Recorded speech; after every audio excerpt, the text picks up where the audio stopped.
Welcome to Business Analytics course. Today the session will be with what if analysis. So here we have a sales data with the 3 quarters. So the company have set a target of receiving or making a sales revenue of 100 crores. So based on the first 3 quarter result, the company have achieved only 76 crores.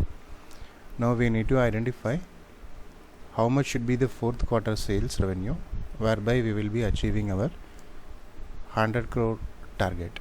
So to do that, go to data menu, select what if analysis. In that, select goal seek. So here we have 3 parameters.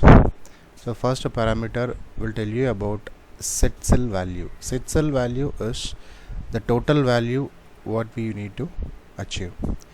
2 value is our target value, that is 100 in this case, and by changing cell, the changing cell should be our fourth quarter cell.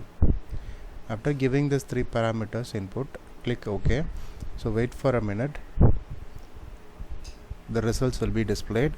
So now it is clear that the company need to make a sales revenue of 24 crores, whereby at the end of the financial year it will be able to achieve 100 crores as a target they have achieved or fixed for their company.